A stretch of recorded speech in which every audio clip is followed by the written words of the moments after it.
to the dugout. Today we are joined by Callum All right. and also Marley. Hiya. So pretty much we will be talking about all things about Scottish football, like the national team. Ever see a time when Celtic will be overtaken, the best player is tracking the right man for Scotland, and any more topics which will come along. Right, so probably be best to start with the irony of referees having Specsavers on their top, yet they can't see what fans. That's a good start for a Scottish football podcast. I like that. I do like that. Yeah, we just need to get right in there because. Well, I'm going to assume that they're talking about the Craig Thompson thing, the Celtic match. Yeah. Touchy Yeah, subject. Yeah, well, I was thinking more of the Andrew Dallas thing and the. Oh well, aye, That you had as that as well well. last weekend. That's right. You're right. Aye, God, that was probably even worse. Well, Yeah. I mean, it's just embarrassing for Scottish football, like booking a player for getting tackled off his own player. and it was in his line of sight as well. He was staring right at it. I know it is embarrassing for Scottish football, the amount of decisions like that. The Craig Thompson one as well. I mean, it's so clearly not a penalty.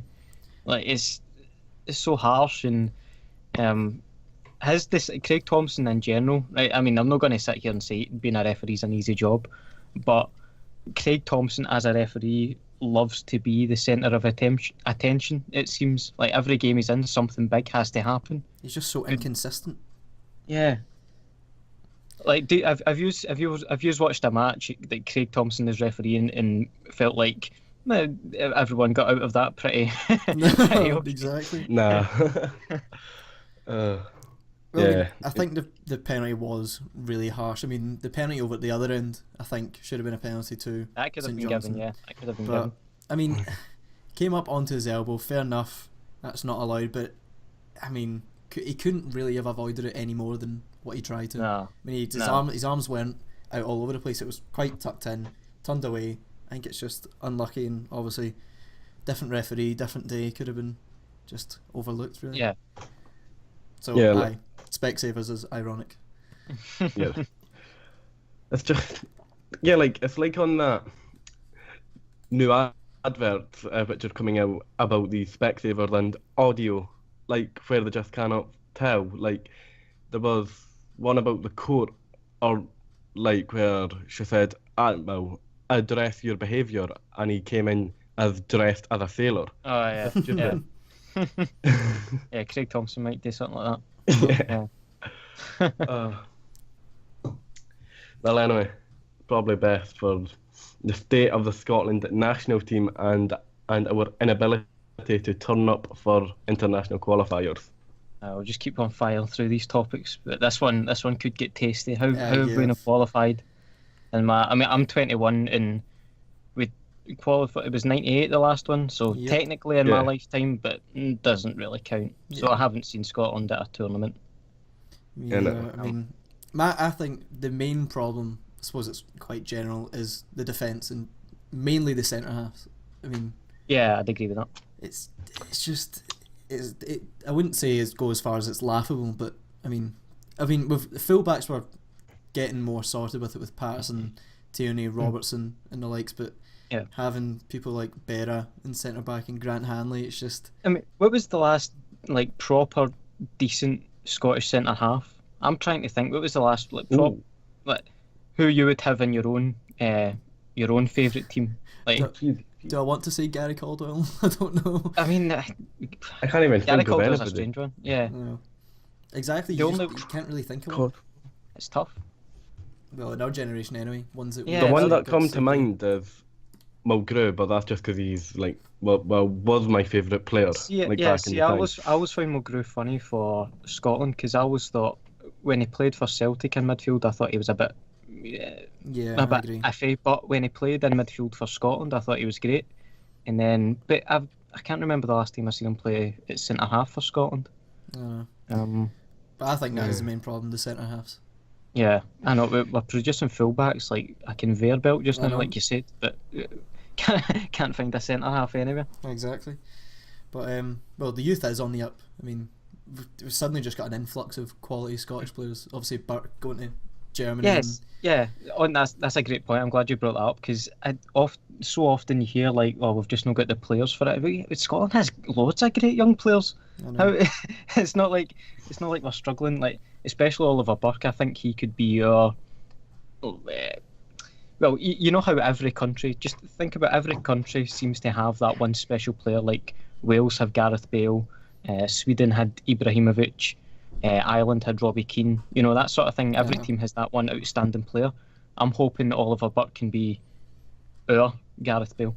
And what's not obviously seen all that much of him in a Scotland shirt. I mean, for me personally, I can admit that I've not heard much about him until he moved to Germany, and even still, I don't really know how he's doing over there. I don't know if he's even getting a game, and I'd like to see him more in a I don't Scotland think he's shirt. playing that much either, but he sounds score. like he's got potential.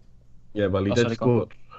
Well, he did score against Rangers, like in a January game, because obviously the Scottish break, and then they decided to play. And Burke did he did score in that score. one? Yeah. Oh well. And a 4-0 hammering. I mean, he must be alright if he's playing one of the top Bundesliga sides. I know.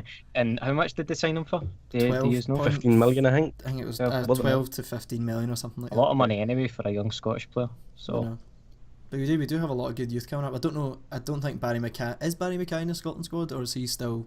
I think he's in and out of it. Yeah, I don't know if he played the last time, but he's in the squad these days. Well, do you think he deserves to be in it, or do you think?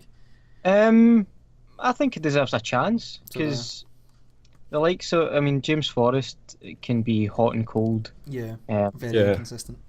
You've got Snodgrass. He likes to play out on the side every now and then, but I prefer him through the middle. Who else? Oliver Burke probably isn't there just yet. Anya, is he even? It's a strange one. He used to be good, but now he's like slowing down. Like it depends what team you're playing, I think. Yeah. I mean, I feel all he really had was that he could sprint up the pitch and sprint back all game, and that was really all he's he great had for to... counter attacks. Yeah. He's counter attack. But I'm trying to think as well. Just wide players we have. Sean Maloney. he's still kicking about in his Zimmer. Yeah. Who did he play for now? Hull, is it? I think he's still at Hull. Is he? Yeah. I think he's still at Hull. But well, going on to another problem is, I mean, the striker position. We do have good strikers, but the wrong ones are getting played. I think anyway. Yeah, because Fletcher and or Stephen Fletcher, but yeah, we've got players like Griffith, Rhodes, McCormack, and all that. Like, why do we just not play them? Yeah, I agree. Like with the that. better strikers, or like what Celtic found out, just play with two up front instead of one up front, because obviously Griffith just could not do it. But well, he done it, but like in the European games, I'm sure they played like a two up front or something, like to make sure that Griffith's got support. I think I see the point you're making, that if Griffiths is going to play against like a really strong team, he probably needs another striker there beside him, just to help bring him into the game. But I definitely think Fletcher's time is up. Before I was born. Yeah. Both of the Fletchers, I think, now. Yeah, both of the Fletchers. Yeah. That's another point I've got, that the squad is getting very old. Yeah, it's time to just start phasing these players out. Like, I mean, as good as Scott Brown's been this season for Celtic, I don't want him anywhere near the Scotland team anymore. It's time to move on. It's about priorities, really. Yeah. I mean, if he goes in the Scotland squad, is that going to affect his most Celtic performances? I don't know. For me, if I had to choose, I'd keep him in the Celtic squad and leave him out the national team, if I'm honest. Yeah, even from a Scotland point of view, I think it's important for Scotland to start bringing through other players. Like, I'd love to see John McGinn get a more regular game for Scotland.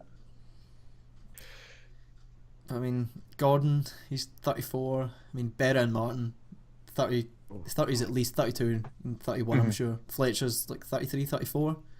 I mean, there's a lot of them in the 30s who are consistently trying to pick all the time. Fair enough, like, experience is a thing.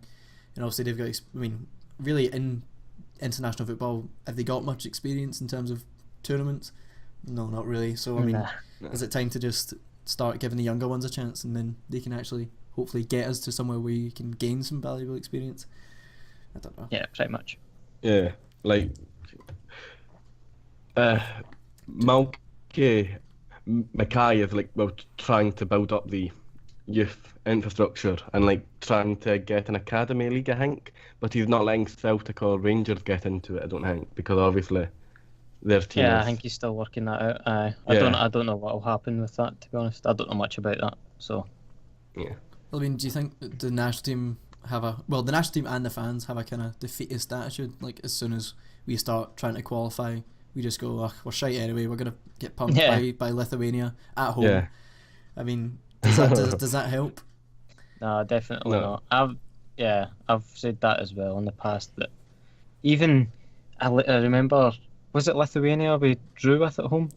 Either that or some Yeah. other I think it weird was European Lithuania. team. Yeah, and the fact, I mean, it's easy for me to say I didn't buy a ticket, I wasn't there, but fans like booing when the team needs to score. So it's not going to help, is it? Exactly. I mean, the same happens, obviously, if you've been to, obviously, a football match. If it happens specifically with Celtic, if fans get impatient, they start kind of turning against the team, fickle, and it's only very sort of like a negative domino effect. You start getting impatient, the team start kind of worrying, and it's not quite as fluid as it should be. Probably the same happens with the Scotland squad. We even go into before any match thinking chances are we're going to get beat here. Yeah. And I think that's why when the time we nearly qualified, I think it was when we started getting results against these bigger teams that actually spurred us on to, try and support them even more. And I think that helped us kind of keep going rather than going to Slovakia and kind of shiting ourselves. Yeah. Yeah, like, I think Gibraltar, they were the first team to actually score against, Scotland were the first team that Gibraltar scored against even. Aye, we let that happen. Yeah, of course Yeah. it was us. And and then that is obviously the defeatist stuff. Like, after that, I'm sure also that was like Fletcher, or Stephen Fletcher also got a hat-trick in that match though, so... Mhm. Yeah, I mean, can't really go by much on that. I think Yeah, no I way. can't stand Playing Fletcher. playing against blooming police officers and firemen and that, but Yeah. Yeah. To answer the question, Daniel, is Gordon Strachan the right man for Scotland anymore? I'd say no. I think they should have moved on after the Lithuania one, probably, because we would have had time to maybe turn it around and have a go still at this campaign. But yeah, I mean I like Gordon Strachan, but I think it's time to change. Yeah, I think I made my decision on him when he came out with his decision for Lee Griffiths that he was just too small. Like, if that as well. Genuinely have a striker problem, it doesn't matter what height he is. I mean, fair enough, you play a system, but I mean, I think it's night and day between, do you play gangly Stephen Fletcher or do you play Lee Griffiths? I mean, who's going to get you more goals? I mean, when was the last time Stephen Fletcher scored more than 10 league goals in a season? I know. And Griffiths had done 4 times just there. Yeah. I mean, the stubbornness of, he's just too small. I mean, I suppose Lee Griffiths didn't help that when he obviously changed his Twitter handle to Shorty or whatever it was, but I mean, probably just that's him at the back of the line now. But I don't know. If you have a striker problem, I think you should be choosing your best striker no matter what, despite how much experience or height you have on him. If you're shite, you're shite. I think you just choose the best goal scorer. Yeah, that's what I mean. Yeah. So if he was to leave, and then who would come in and become the manager of Scotland then? Oh God. Yeah. Honestly, that's just a wide open question. I mean, anybody. I mean, who's even available? I don't have a name specifically, but I know the type of manager I'd love to see Scotland get. I'd love to see a foreign manager. I think it's time to try something different. Yeah, I can't remember the last time we had one. But younger as well. Bertie Vogt. Was the last one. Yeah, people will say that last time we went for a foreign manager, Bertie Vogts, but that doesn't really add anything to the debate. No. Like, it's a different time. Yeah. So, I think it's time to try a foreign manager with new ideas, because it's the same old names, isn't it? It'll be if it's your like own David Moyes and that. Yeah. It is all just kind of traditional. Oh, let's keep it Scottish. Let's keep it patriotic and passionate. But I mean, the game's evolving. It's evolving outside of Scotland. I agree with getting a foreign manager and getting some foreign influence and some new style of football. Ideas. Yeah. Like, let's punt up to Stevie Fletcher. Yeah, like, I don't know, like a foreign type, like an Argentinian, like just flashy and that could like get skill out of the players. Like Mackay Steven, they'll be getting picked doing blooming skill run denying. Yeah, I want a manager that can get the best out of our young creative players, because we do have them, and Gordon Strachan certainly isn't getting the best out of them. No, not at all. So, and I don't think a Craig Levine type manager would get the best out of them. No, you wouldn't even bother playing a striker. Or 6-0. Yeah. So you need someone who can get the most out of our young attacking players. Yeah. Well, that did get quite messy. You're right, Mark. Yeah. That did. Yeah. So, what team do you think would take over Celtic? Well, obviously, except of the popular choice, which would probably be Rangers if they actually got the money out of their backside and like splashed it, which they probably do have, but well, probably don't actually, because they're meant to be going back into debt soon. No, that's always going to be floating about. Everyone always says that. But yeah. So are you saying with the current finances that Celtic have, say if someone like Rangers or Aberdeen have it in the next season, is that what you're asking? Like, who's more likely to take over? Yeah. Like Rangers, I think. I mean, if they had the same amount of money as us, plus they have, I think Warburton is better than McInnes. So if they still had Warburton and the current team they have, which I suppose it's kind of 50-50 between Aberdeen and Rangers, I think if Rangers had the finances and the kind of current setup Celtic have, I think Rangers would be the kind of leading candidate to take over. Not that I think they would, I'm just saying they would be more suited compared to Aberdeen. Yeah, I think all three. Like, I'm looking at it, if Celtic just moved to a different league next season and it's between Rangers, Hearts and Aberdeen. It's quite a tough one, because Aberdeen have got decent finances. They've got they're building a new stadium. They've got I'd have to say they've got the second best squad in the league. I think they've got better players than Rangers. Yeah. But also, I mean, Rangers. I mean, if Rangers are just too unpredictable at the moment. You don't know if what's going to happen with their signings, whatever. So I think Hearts as well, with their new manager, who he's got new ideas, and they're building a new stand as well in their stadium, so they're on the up. So it'd be a really tight race between them if they were able to start on the same footing. But if you think about it, if they had the same finances, and say if Hearts, Aberdeen and Rangers were all going in for the same player, who is he going to choose? I mean, well, if it was the same money, they would choose Rangers, but I don't know if it is the same money.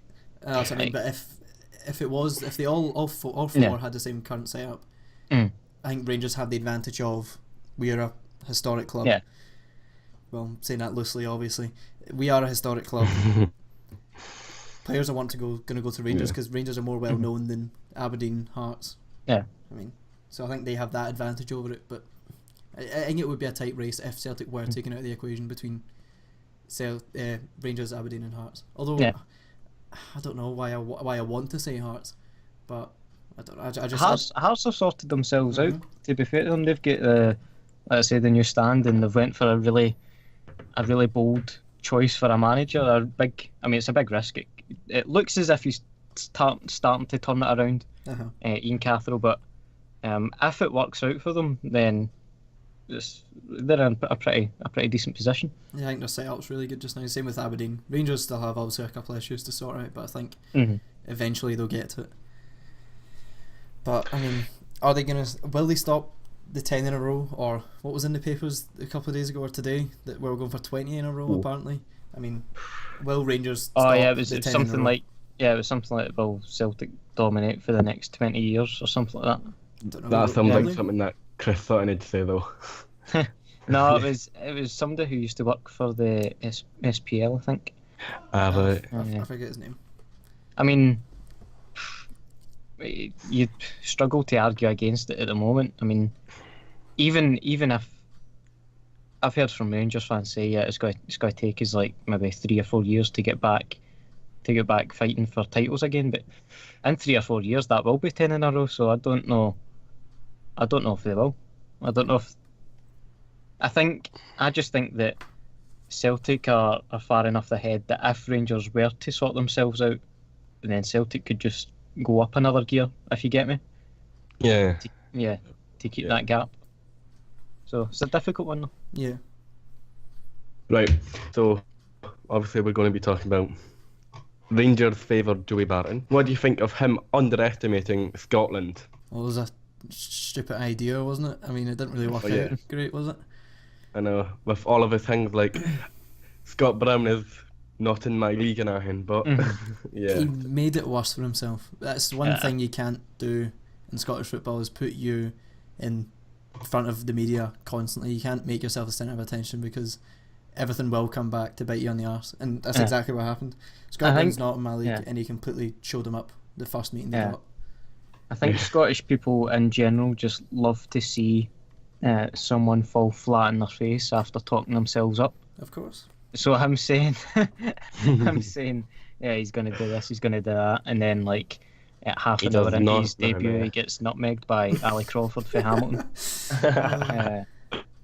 So yeah, he definitely did underestimate it. And then somehow he goes walking into a Premier League team, which I'm sure Burnley fans will slag the Scottish League off, but they're now loving a player who, like I say, get nutmegged off Ali Crawford. So what does that say about their league? But overall, yeah, it was quite funny. I mean, it's not as if he didn't have a chance to prove himself. He had plenty of game time until obviously the whole thing just collapsed on its arse. But I mean, it's different to someone like Kranjar, who obviously played 1 or 2 games in, got injured, but he had plenty of times to show that he was a good player. And I think more times than not, he metaphorically gets nutmegged by Ali Crawford every game. I think it was before the first Celtic Rangers match. Was it Kilmarnock Rangers played? Yeah. And I seen a bit of that, and it was Barton, and it wasn't even like I haven't ever watched Barton that much before, but I thought he's just going to be a type of player, puts tackles in, wins the ball, plays it to the side to someone else who can pass. Aye. But Joey Barton couldn't even pass it. He couldn't even pass the ball. Couldn't even do that. Like, yeah. So I honestly do not know how he's ended up playing in the Premier League again, if it's that good. Because it was so bad. No, it was awful.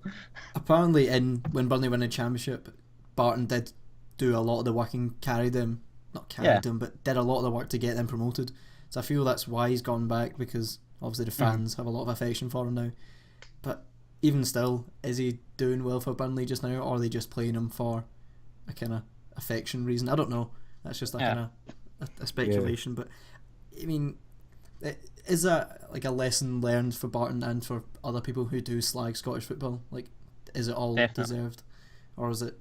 I mean, you don't knock it till you get nutmegged by Ali Crawford. Yeah, aye. I'm not going to say Scottish League's the best league in the world, but no, of course not. It's a lot better than people make it out to be, and it's a lot tougher physically than people make it out to be. That was another thing Barton was doing. He was like, you could see on his face after the Celtic game, he was knackered. He was like finished, whereas Scott Brown was ready to play another match straight after it. I know. He's not in his league, so I don't know. You see that all the time. Anytime Celtic or Rangers or any Scottish team are mentioned on Twitter, in all the mentions it's just Tim Potley you're playing Farmers all week, and you're like, it makes you want to bite, but you never want to, because it's not worth it anymore. Yeah.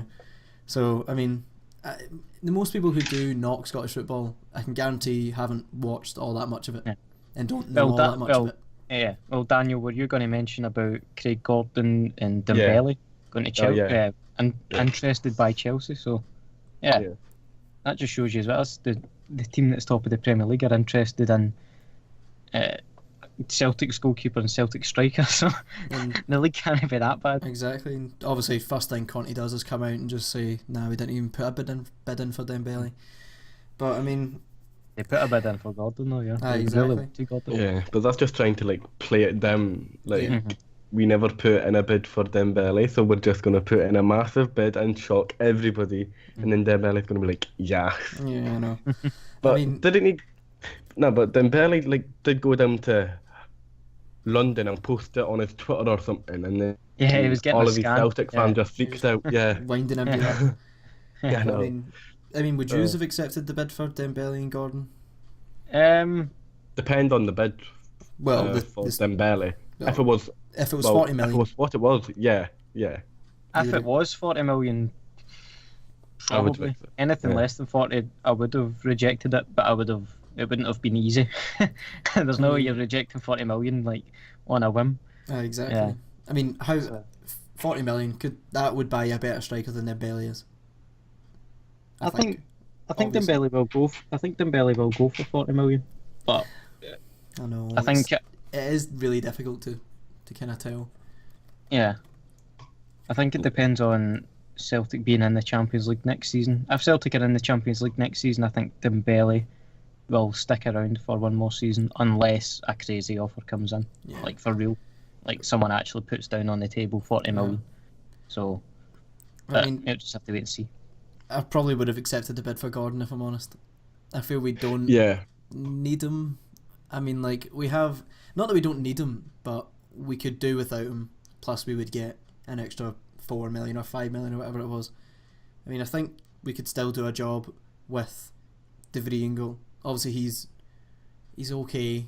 I mean, he can probably play more of a sweeper keeper than Gordon can, because every time Gordon gets the ball at his feet, I swear to God, he either gets a red card or it's a penalty or something. Like, just when he came in and then Kung Fu kicked like a player like in 2 weeks or something, and then it wasn't even a red card because I think it was Craig Thompson because he's a shite ref, but I think it was him, and he just never seen it. Well, he might have done, but he never gave anything. Even though Gordon fucking done a Nigel de Jong right into the guy's chest. I think the problem for Celtic with the goalkeeper is that Craig Gordon does have a bit of a mad streak in him at times, like coming out his box and all that. But I think the difference between like Craig Gordon's a great keeper, but it's different for Celtic as well because a Celtic keeper has to go like 10 minutes, like long periods in a match without making a save, and then they have to be called into action. Like I think that's why De Vrij doesn't really suit Celtic because he's been playing in teams who are backs against the wall the entire game. So I don't think he's used to going long periods in the game and then being called into action. So I probably wouldn't have sold Gordon because it would have been too quick a turnaround to try and find a keeper. It's going to be a suitable replacement in the long run. Yeah, I feel we should get a new goalkeeper in summer. I wish we would have got one this winter, but I mean, obviously we didn't. But we definitely need one in summer. There's no doubt about it. I say we need someone who is fairly young. Not obviously with goalkeepers, the age is obviously a lot different. A goalkeeper can still be young at like 24 because of how long they can actually play for. So I think we still need to get one of them in and shift off Bailey, De Vrij maybe. But I don't know. Need another goalkeeper anyway. I don't think see Gordon lasting more than after next season. I know. It's a shame though, because obviously he is a good goalkeeper, but his time is running out. But he could have played more if he never got injured while at Sunderland. Like, what even was his injury? I don't know, but knee tendinitis. His career was quite. I mean, he's been really unlucky with injuries. Yeah, it is an injury that comes back all the time, and I think that did happen to him. That's why he was out for so long. It would come back, and then he would kind of heal, and then it would come back again. So we're actually very lucky that it hasn't come back in general since he's been at Celtic, because I mean, who knows where he would be now if none of that ever happened. If he managed to stay, and maybe would have gotten a bigger contract elsewhere, and he would never have come to Celtic in the first place. But I mean, you could say that about anyone. Like, we would say, we wouldn't cash in on Dembele, but who knows? Next week he could get a massive injury and then kind of obviously drop in terms of potential. So you never really know. Anything can happen. Right.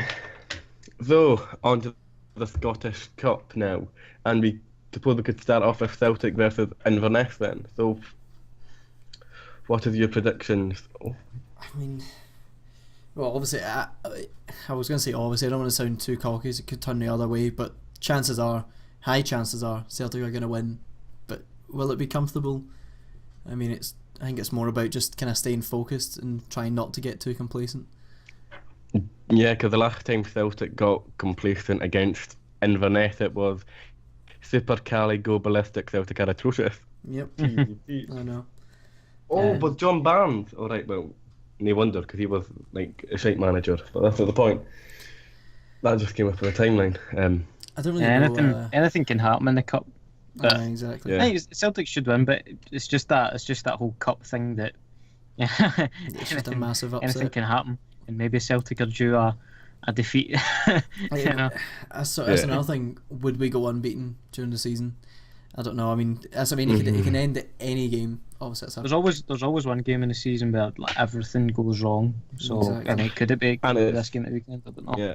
Well, it seemed like everything was going to go wrong against St Johnstone until Thompson just gave the worst decision ever. But I'm not saying Celtic probably would have won that game, but Thompson definitely helped with that. Yeah. But yeah, I think Celtic probably like I'd say 2-0 Celtic if I were to guess. Chances are it will be a more comfortable win, but again, you never know. But Ross County Aberdeen. Yeah, that should be a good game. How's that gonna go? I mean, I think Aberdeen are really inconsistent at the minute. Like they do decently against the teams that they really shouldn't be beaten, and then the teams they really should be beaten. They're on a decent run at the moment. No, but I think they drew, or no, did they get beat off Ross County at the start of the season? I don't know. Don't know about that one. Probably. I don't know if Ross County are a wee bit of a bogey team for Aberdeen, but I think Aberdeen will come through that because they've just been, apart from the Celtic game at Parkhead, which you can probably just take that out. I think they're on I think they've won 5 out of 6. So they've done alright. I think Aberdeen should probably come through that 2-1 or 3-1 if I were to then put a prediction. Edinburgh Derby. The Edinburgh Derby, yeah.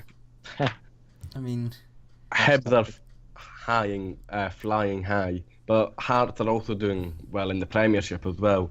Yeah. Checking it out now because they are 4th and they obviously did beat Rangers 4-1. Yeah, it kind of levels things out. If you're top of the Championship and you're 4th in the Premier League, I think it does level out a wee bit. They've got their new signings in now as well, Hearts. So that could go either way. I think that's 50-50. Well, I mean, would you count that as a disadvantage that they've got all the new signings in? Like, does that? I think they've got. Yeah, maybe if it was 2 weeks ago, but I think because you seen like 2 weeks ago when before they beat who was it before they beat Rangers they were really really struggling, but I think now they've started to settle, and I think you'll see what Ian Cathro's trying to build now. So I think Hearts will just edge it. I'll be tuning in nonetheless. I'll definitely be watching it. Just because of the quality difference between the Premiership and the Championship, I think Hearts will just edge it. Yeah, I think so as well. And then Rangers and Greenock Morton. Oh, well, that should be a walk away. Should be fairly convincing for Rangers. But I mean, if Rangers lose this, I think people will continue asking questions and even more serious questions if they do get beat, depending on what team they put out, obviously. Talking about cup upsets, that one is like set up for an upset because you have a team in the Premiership who should really win, but they're not in the best run of form. And Morton are... Where are they in the Championship? They must be close to the top. They're not close to Hibs, but they're close to the top. They are third. They're third. Yeah. So they're doing all right. I still think Rangers should really win again, just cause the quality difference between the two leagues. But that's the one that's like set up for an upset. It's get all the boxes ticked. Yeah. For an the upset. Referee. Yeah, the referee as well. Yeah, exactly. So I mean, I'm predicting for Rangers obviously to win fairly comfortably, and I mean, as we said, doing well in the Championship. I mean, they're third and Rangers are third as well. That levels it off. So is it going to be a lot of goals, or is it going to be fairly plain sailing and just a 1-0, 2-0 win? I think probably 2-0. Yeah, I might go for 3-1 if I'm honest. I think they might concede. I think they're a bit leaky just now. Obviously after the Hearts game and then conceding to Ross County as well. Yeah, I'd agree with that. Yep. Well, there's probably one more game that we've missed. Oh, St Johnston versus Partick Thistle. That one would be. Partick Thistle are okay, and well, They're both in like the same type of that's set up for a position, 2-2. aren't they? Yeah. That's I mean, yeah. put your house on that. That'll be 2-2. Exactly. I mean, St Johnson 10 points ahead of Partick Thistle just now. Yeah. I mean, is that a big enough gap to sway it towards St Johnson, or is it still fairly unpredictable? I think St Johnstone are in their own wee world. I mean, like they're not. They're comfortably top 6, but comfortably, well, too far away to touch Hearts, Rangers, and Aberdeen. So, Yeah. I really don't know. Partick score a decent amount of goals. I think, yeah, I'd go for 2-2, and if it's not that, it'll be 3-2 to one of the teams. Just a lot of goals. But, other than that, not very much games to talk about. I mean, we're not East Fife St Mirren. I mean, is that even worth? I don't know enough about those teams. Ayr Clyde. Well, I mean, other than that. Wow, there isn't much, is there? Well, Dunfermline and Hamilton, I suppose that's probably the only one which I felt I know bits about both of them. Mm-hmm. But even then, Hamilton should win that because Dunfermline are 6th in the table. St Mirren are bottom of the championship. Yeah. I thought they were like a good, shockingly. well, they're not a good Premiership team, but like we're in the Premiership. Oh no! They are doing shockingly bad this season. You know, I can see that now. Like Jeez. double relegation standard. It's like what Portsmouth and that have, or did. Leeds, I suppose. Yep. Leicester are set for a relegation shocker Oh, no. in the England League. But thank you guys for watching, and see you in the next